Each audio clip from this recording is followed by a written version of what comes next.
Magical exercises workbook. इस workbook में मैंने 10 पार्ट्स में एक्सरसाइजेस को ऐड किया हुआ है। जिस तरीके से मैंने सीखा है, इस तरीके से मेरे अलावा और भी हज़ारों आर्टिस्ट ने सीखा है। जिस तरीके से मैंने अपनी ट्रेनिंग्स में सीखा है, उसी के एक्सपीरियंस के बेस पे मैंने इस वर्कबुक को डिज़ाइन किया है। Hi everyone, this is Riya and मैं काफ़ी टाइम से आर्ट की फील्ड में प्रोफेशनली वर्क कर रही हूँ एंड उसी के एक्सपीरियंस के बेस पे मैंने इस वर्कबुक को डिज़ाइन किया हुआ है। और अभी हम इस वर्कबुक के एक एक एक्सरसाइज को डिकोड कर रहे हैं। सो मेक श्योर कि आप इस चैनल से कनेक्टेड रहें। तो आज हम बात करने वाले हैं अपने मैजिकल एक्सरसाइजेस के पार्ट नंबर 6 यानी कि नेगेटिव स्पेस ड्राइंग। आपने शायद इसके बारे में सुना भी होगा और इस चीज़ को शायद आप करते भी होंगे, बट मैंने देखा है कि बहुत सारे लोग इस चीज़ को इग्नोर करते हैं।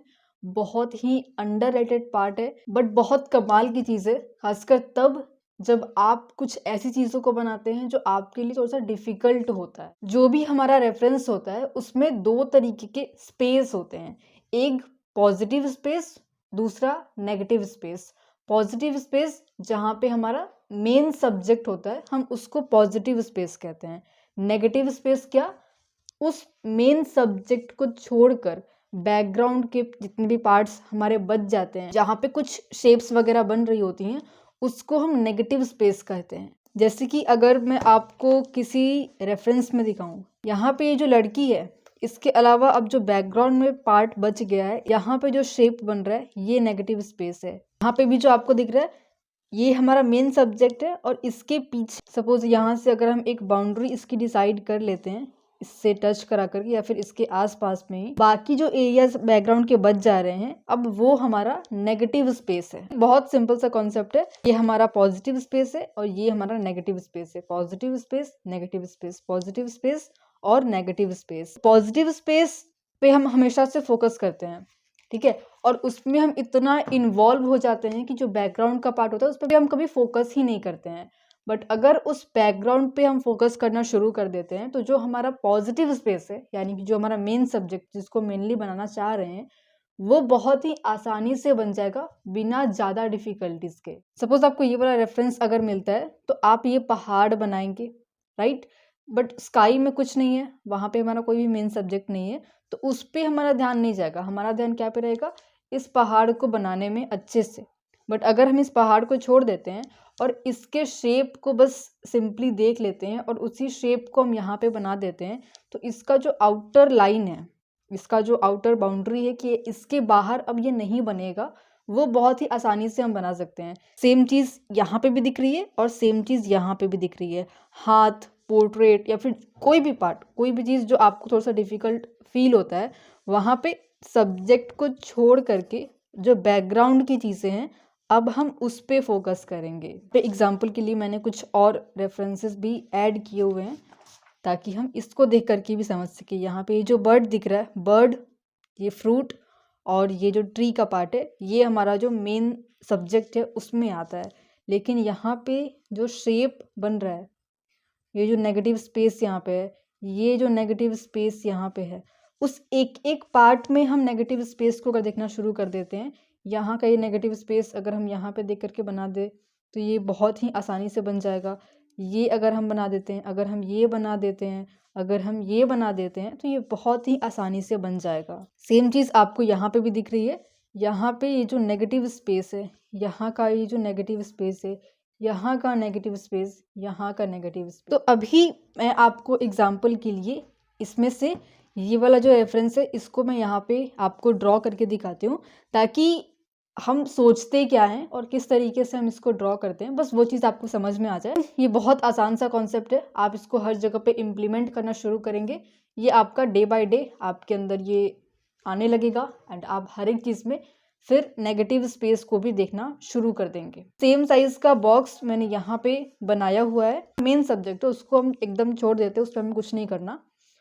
अब जो एक एक यहाँ पे हमें प्लेस दिख रहा है, यहाँ पे जो स्पेस है, ठीक है, कि इससे कितना दूर है, उसको देख करके हम यहाँ पे मार्क कर देंगे। पहले ये इससे कितना दूर हमें लग रहा है, ठीक है। जो हमने सिंप्लीफिकेशन सीखा था, ठीक है, उसके बेस पे हम इसको थोड़ा सा सिंप्लीफाई भी करते रहेंगे अपने माइंड में। जो हम एंगल्स के ऊपर अभी तक काम कर चुके हैं उन एंगल्स को भी हम यहाँ पे इम्प्लीमेंट करेंगे। हम जो अभी तक रैंडम शेप्स देख रहे थे, उन रैंडम शेप्स की एक्सरसाइजेज को भी हम यहाँ पे इम्प्लीमेंट करेंगे, राइट। तो सारी चीज़ें अब आपकी प्रैक्टिस में यहाँ पे आएंगी। यहाँ पे ये स्पेस कितना है, ठीक है, वो देख करके यहाँ पे हम हल्का हल्का सा बस मार्क कर रहे हैं कि ये वाला पार्ट यहाँ पे आएगा। अभी हम सब्जेक्ट के बारे में बिल्कुल भी नहीं सोच रहे हैं कि ये क्या है, ये लड़की है, इसका स्कार्फ है इस तरीके से, इसका हेड का पार्ट है, ये इसका मुंडी का पार्ट है, कुछ नहीं सोच रहे हैं। बस हम ये देख रहे हैं कि ये जो शेप है ये कहाँ पे है, कितना बड़ा है, स्पेस क्या है। एंड ये चीज़ सिर्फ सेम साइज़ में लागू नहीं होती है। हम चाहे किसी भी साइज़ का बना रहे हैं और हमारी आइज़ ट्रेंड है प्रोपोर्शंस को देखने के लिए, हमारी आइज़ ट्रेंड है मिस्टेक्स को देखने के लिए, तो किसी भी साइज़ में हम वर्क कर रहे हैं, ये जो स्पेस हमें दिख रहा है उस स्पेस की जो साइज़ है, उसका जो ड्राइंग है, उसको हम हर एक जगह पे इम्प्लीमेंट कर पाते हैं, ठीक है। इसलिए जो एक एक एक्सरसाइज मैंने आपको अभी तक बताई है, हर एक एक्सरसाइज को आपको अच्छे से करना है। जब ये सारी एक्सरसाइजेस मिक्स होंगी, ठीक है, जब इसकी पूरी एक कंप्लीट क्लैरिटी आपको मिलेगी, तब जाकर के प्रॉपर ग्रोथ आपकी हो पाएगी। इसीलिए इस वर्कबुक में सारी एक्सरसाइजेज यहाँ पे स्टेप बाय स्टेप रखी गई हैं, ठीक है। अब हल्का हल्का सा मैंने इसको सिंप्लीफाई कर दिया है, इसमें भी अभी मिस्टेक्स हैं, तो इसमें अभी कुछ कुछ प्लेसमेंट्स को और सुधार देंगे। उसके बाद इसका जो एग्जैक्ट शेप है उसको लाने का हम फिर ट्राई करेंगे। अब इसको हम थोड़ा सा और ब्रेक कर दिए, ठीक है। पहले यहाँ पे बस एक लाइन थी, जो एक एक डिस्टेंस है ना, एक एक हर जगह पे, उसको हम देखेंगे, उसको सही करेंगे। यहाँ पे ये मुड़ा हुआ है, तो फिर ये ऊपर कितना गया हुआ है यहाँ से, फिर ये इतना इधर से कैसे गया हुआ है, ये कैसे है। अब यहाँ पे हम फेस का पार्ट बना रहे हैं क्या, वो सब हमें नहीं सोचना है, ठीक है। इस एक्सरसाइज का वही मेन मोटिव है कि आप अपने मेन सब्जेक्ट से अब थोड़ा सा बाहर आइए, और जो उसके बाहर की चीज़ें हैं जो उसी को ड्रॉ करने में आपकी हेल्प करेगी, उस पर अब फोकस करिए। ये मेनली आपकी आइज़ को ट्रेन करने के लिए है, लेकिन आइज़ के साथ में आपका जो माइंड है, उस माइंड की ट्रेनिंग ये ज़्यादा है, ठीक है। जो आपकी हैबिट्स है, आप किस तरीके से सोचते हैं, किस तरीके से आप किसी चीज़ को प्रोसेस करते हैं, उसको चेंज करने के लिए ये एक्सरसाइजेस हैं। तो अगर आप इसको पेपर पे बस प्रैक्टिस किए जा रहे हैं और इसको आप कहीं पे भी इम्प्लीमेंट नहीं कर रहे हैं, तो एक्सरसाइजेस को करने का फिर कोई मोटिव नहीं रह जाता, ठीक है।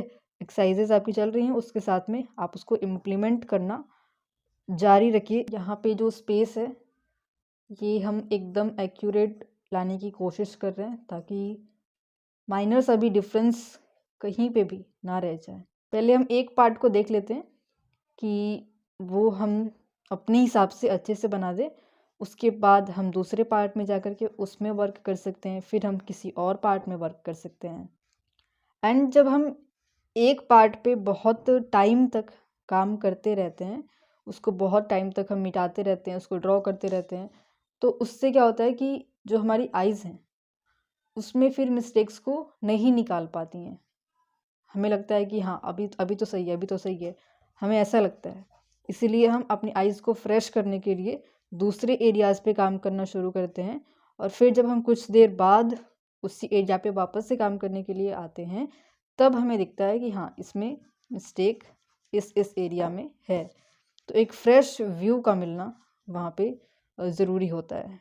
ये मेनली आपको ये समझाने के लिए है कि नेगेटिव और पॉजिटिव स्पेस दोनों पे आपको फोकस करना है। जो नेगेटिव स्पेस को आप बना रहे हैं उसको आपको परफेक्शन के साथ बनाना है, ठीक है। और अगर आप उसको परफेक्शन के साथ बनाते हैं, तो जो आपका मेन सब्जेक्ट है वो बहुत ही आसानी से आप उसको बना सकते हैं। जिस जगह पे वो है उसको उसी जगह पे हम बना पाएँ। आप अगर किसी एक चीज़ को बना रहे हैं और वहाँ पे आपको कोई नेगेटिव स्पेस दिख रहा है आपके रेफरेंस में, तो उसको एकदम अच्छे से बनाइए, तब जा कर के जो आप बना रहे थे वो आपका बहुत ही आसानी से बन पाएगा। क्योंकि बहुत सारे लोग एक्सरसाइज के टाइम पे बहुत अच्छे से काम करते हैं, लेकिन जब वो कुछ रियल चीज़ को बनाते हैं वो फिर वहाँ पे थोड़ा सा परफेक्शन से हटने लगते हैं। उन्हें लगता है कि अब इसमें तो इतना चलेगा, इतना तो इसमें समझ में नहीं आ रहा है, तो उस चीज़ से आपको बचना पड़ेगा। ने इसकी ड्राइंग यहाँ पे की, इसके नेगेटिव स्पेस की। इसी तरीके से आपको हर एक चीज़ में इस स्पेस को देखना है, ठीक है। अब ये जो ड्राइंग अभी हमारी बनी है, ये जो हमारा रेफरेंस था, जो हमारा सब्जेक्ट था, उसका जो आउटर पार्ट है वो हम बना चुके हैं। अब इसके अंदर के जो पार्ट्स है वो अब हम आसानी से थोड़ा सा बना सकते हैं। ओवरऑल जो इसका प्रपोर्शन है, जो इसका शेप है, जो इसका प्लेसमेंट है, उस पर हमें बहुत ज़्यादा अब नहीं सोचना पड़ेगा। वैसे ही यहाँ पे इसका जो शेप है, नेगेटिव शेप, उसको बनाएगा, यहाँ पे उसका नेगेटिव शेप हम वैसे बनाएंगे। ये सारे जो रेफरेंसेस आपको दिख रहे हैं, इसमें भी आपको सेम तरीके से ये जो स्पेस दिख रहा है, ठीक है, इस स्पेस को आपको बनाना है। ये कहाँ से शुरू हो रहा है उसको आप यहाँ पे पहले प्लेस करेंगे, ठीक है। ये वाला जो शेप बन रहा है इतने दूर का, आप इसको डिवाइड भी कर सकते हैं कि पहले जो इतने दूर का शेप है पहले मैं इसको बनाता हूँ, करना है, ठीक है। आपका जो ध्यान है ना वो बार बार आपके सब्जेक्ट पे जाएगा, बार बार आप उसके बारे में सोचने लगेंगे एंड ये चीज़ होगी, ठीक है। तो आपको उसी हैबिट को चेंज करना है, आपको नेगेटिव स्पेस पे फोकस लाना है, इसीलिए ये वाला एक्सरसाइज है। अपने ध्यान को उसमें भटकने से रोकना है, बस आपको नेगेटिव पार्ट है उस पे आपको फोकस अपना इंक्रीज करना है। तो ऐसे ही आपको ये वाली एक्सरसाइज को करना है। यहाँ पे भी जो रेफरेंसेस हैं इसको भी हम सेम तरीके से करेंगे। ये क्या है, ये एक लड़की है या फिर इसका कौन सा पार्ट हमें दिख रहा है यहाँ पे, उन सब से हमें कोई लेना देना नहीं है। बस जो हमें ये वाला स्पेस हमें यहाँ पे दिख रहा है, बस उस स्पेस पे फोकस करना है कि ये कहाँ पे शुरू हो रहा है, ठीक है, कितना दूर है, ठीक है, और कहाँ पे ये ख़त्म हो रहा है, ओके। ये फिर इसका एंगल कैसे है, ये कहाँ पे टच हो रहा है, ये कितना बड़ा है, उस चीज़ को देखते हुए हम इस तरीके से इस एक्सरसाइज पे काम करते हैं। मेनली समझने वाला है, ना कि ये बहुत ज़्यादा प्रैक्टिस वाली चीज़ है, इसलिए मैंने आपको कुछ कुछ जगहों पे इसको करके दिखाया कि इस तरीके से हम इसके ऊपर काम करते हैं। अब आपका मेन टास्क यही है कि आप इस तरीके से चाहें तो आप इस तरीके से अलग अलग चीज़ों को ले करके और उसके जो नेगेटिव स्पेस है उसको ड्रॉ करने की कोशिश कर सकते हैं, ठीक है, ताकि आपका जो ध्यान है वो पॉजिटिव से नेगेटिव स्पेस के अंदर शिफ्ट होना शुरू हो। और सबसे मेन टास्क आपका यही है कि आप जब भी किसी चीज़ को बना रहे हैं तो वहाँ पे आपको इसको इम्प्लीमेंट करना शुरू करना है। और अगर आप चाहें तो हमारा ये जो कंप्लीट वर्कबुक है, जिसमें इसके अलावा और भी एक्सरसाइजेज हैं जिसके ऊपर हम पहले भी काम कर चुके हैं और आगे आने वाले लेसन्स में हम इसके ऊपर काम करेंगे, इस कंप्लीट वर्कबुक को लेकर के आप इसके ऊपर प्रॉपरली वर्क कर सकते हैं। और जो हमारी कम्युनिटी है उसमें भी अपने आर्ट वर्क्स को आप चेक करा सकते हैं। इस व्हाट्सएप नंबर पे आप अपना नाम और वर्कबुक डिटेल्स लिख करके मैसेज करेंगे तो आपको इसका डिटेल्स मिल जाएगा और आप इसको परचेज करके इसके ऊपर वर्क करना शुरू कर सकते हैं। कमेंट नेगेटिव स्पेस अगर आपको ये एक्सरसाइज क्लियर है एंड आप इसके ऊपर अब वर्क करना शुरू करने वाले हैं। अब हम आपसे मिलते हैं अगले लेसन में, जहाँ पे हम इस वर्कबुक के जो आगे के एक्सरसाइजेज हैं उसको कंप्लीट करेंगे। सो मेक श्योर कि आप इस चैनल को सब्सक्राइब कर दें ताकि जो आगे आने वाले लेसन्स हैं आप उसको भी देख सके एंड उस पर भी प्रॉपरली काम कर सके।